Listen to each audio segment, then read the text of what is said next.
Afsuslanamizmi? Iloyim pensiyada ham o'zingiz yo'lingizni topib, iloyim bola chaqa navaralarni baxtiga tabriklaymiz endi.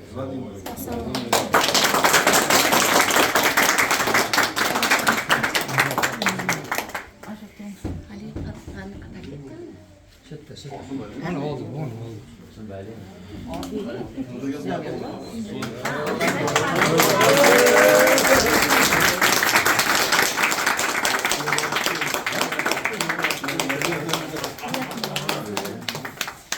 To'rt zamoylik cho'ntay bor ekan.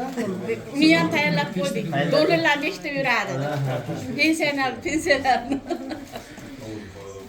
Maşallah.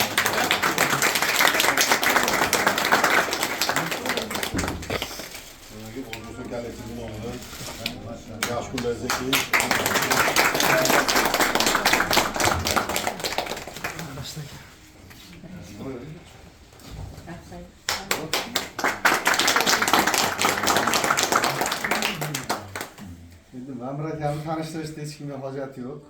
Ko'p yillar ishlashdi. Haqiqatda nima deydi? Ishni tashkillash bo'yicha, odamiylik bo'yicha, tarbiya, odob hamma tomon bo'yicha kimga bo'lsa o'rnak bo'ladigan odam. Shuncha yil ishlashgan bo'lsa, birorta qattiq gap eshitmadik. Buning uchun avvalo birinchi o'rinda ota-onaning tarbiyasi deyiladi. Shu aytiladigan rahmatlar hammasi birinchi o'shalarga boradi. Shuning uchun endi ko'p yil mehnat qildingiz. Mehnatlaringizga rozi bo'lasiz. Ko'p sonlik jamoaning nomidan, ma'muriyat, profsoyuz nomidan shu oz bo'lsa ham haligi ko'p tonnada ko'rasiz. Nimamiz bor, ozgina sovg'amiz bor. Yordam beraveradi.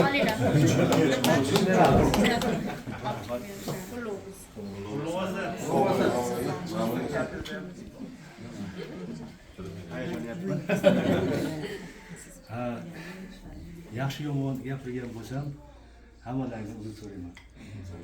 Akademiya. Alloh taolo umrlaringizni uzoq qilsin. Amin. Duo qilaylik. Savob amallarni sabab qilib yetkazinglar. Amin. Yuzimizni yorug' qilsin. Amin. Yuz boshimiz sog' bo'lsin. Umrlari uzoq bo'lsin. Rahbarlarimiz umrlari uzoq sog' bo'lsin. Ravozimiz gullab yashnasin.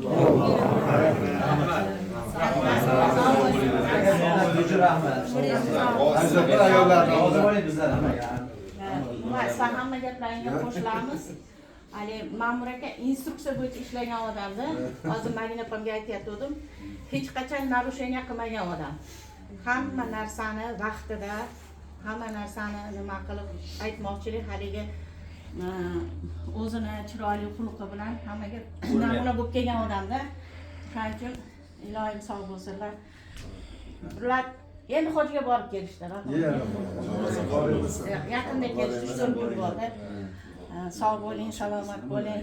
Nima niyat qilgan bo'lsangiz, hamma niyatlaringiz amalga oshsin. Umringiz uzoq bo'lsin. Sog' bo'ling.